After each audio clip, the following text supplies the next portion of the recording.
உங்கள் வாழ்க்கையில் சிலர் எப்போதும் முன்னேறிக் கொண்டே இருப்பதை கவனித்திருக்கிறீர்களா? அவர்கள் மிகவும் புத்திசாலிகள் என்பதற்காக அல்ல. அவர்கள் மனித மனதை புரிந்து கொண்டவர்கள் என்பதற்காக. யாரை நம்ப வேண்டும்? யாரிடம் உண்மையை முழுவதும் சொல்லக்கூடாது? எப்போது அமைதியாக இருக்க வேண்டும்? எப்போது கடுமையாக நடக்க வேண்டும்? இந்த விஷயங்களை தெரிந்தவர்கள் வாழ்க்கையில் பல நேரங்களில் தோல்வியை தவிர்த்து முன்னேறுகிறார்கள். ஆனால் ஒரு கேள்வி. நல்ல மனிதராக இருப்பது மட்டும் போதுமா? அல்லது இந்த உலகத்தில் உயிர் பிழைக்க கொஞ்சம் கடினமான மனநிலை தேவைப்படுகிறதா? இன்று நாம் பார்க்கப் போகும் புத்தகம் பலரால் வெறுக்கப்பட்டது. பல அரசியல்வாதிகள் இதை ரகசியமாக படித்தார்கள். சிலர் இதை பயங்கரமான புத்தகம் என்று சொன்னார்கள்.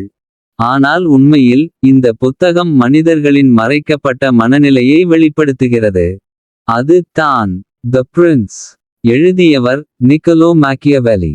இந்த வீடியோவின் இறுதியில் பெரும்பாலான மக்கள் ஏன் நல்லவர்களை பயன்படுத்துகிறார்கள், ஏன் சிலர் எப்போதும் அதிகாரத்தில் இருப்பார்கள், மற்றும் மக்கள் உங்களை மதிக்க என்ன செய்ய வேண்டும் என்ற ஒரு ஆழமான உண்மையை புரிந்துகொள்வீர்கள்.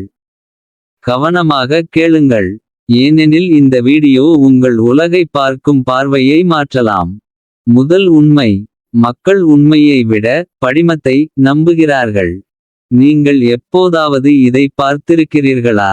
ஒருவர் மிகவும் நல்லவர் போல நடந்து கொள்வார். ஆனால் உள்ளுக்குள் கணக்கிட்டு பேசுவார். ஆனால் மக்கள் அவரை நல்லவர் என்று தான் நம்புவார்கள். ஏன்? ஏனெனில் மனித மூளை காண்பதையே முதலில் நம்புகிறது. Psychology shows that humans form impressions within seconds. ஒருவர் கான்ஃபிடென்ட் ஆக பேசி